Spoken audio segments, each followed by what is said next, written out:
Hello, welcome to English for Everyone, where we practice real-life American English. Today we're going to learn some confusing vocabulary, so let's get started. Recently, I got a question from one of our members asking about most likely and how to use it correctly. Sometimes we say the most likely, and sometimes we say just most likely. And the position can change. You can use it in different ways. It's kind of confusing. So this one's for you, Ernesto.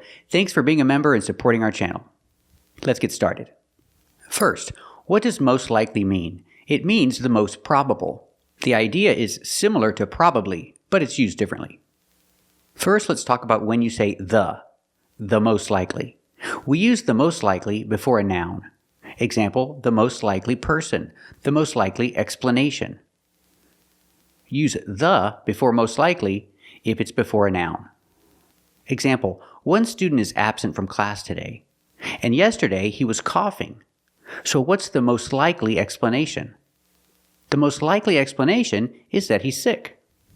He's probably sick. So I can say the most likely explanation is that he's sick. That's why he's absent. That's why he's not in class. Let's practice. One boy is absent from class, and yesterday he was coughing. So what's the most likely explanation?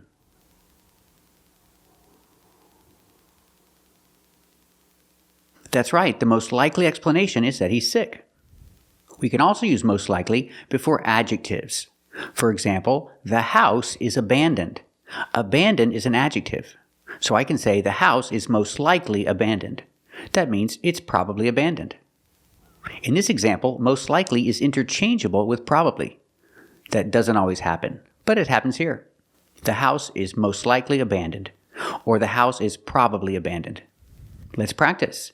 Is the house most likely abandoned?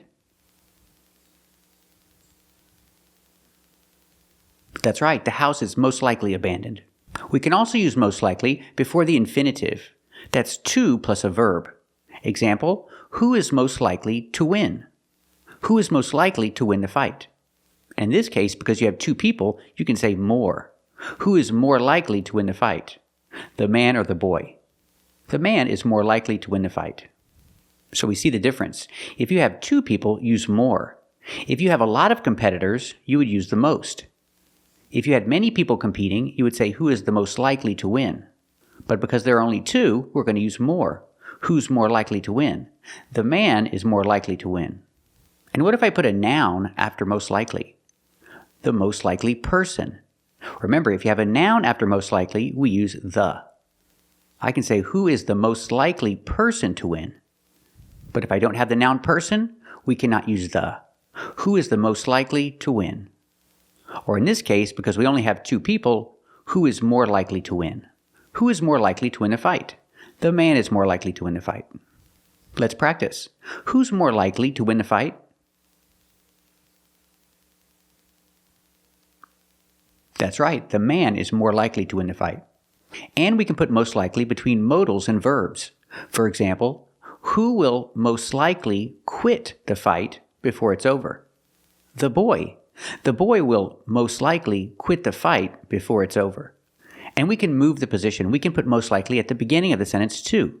I can say most likely the boy will quit before the fight is over. Or the boy will most likely quit before the fight is over. You have two correct positions for most likely in this sentence. Let's practice. What do you think? Do you think the boy will most likely quit before the fight is over?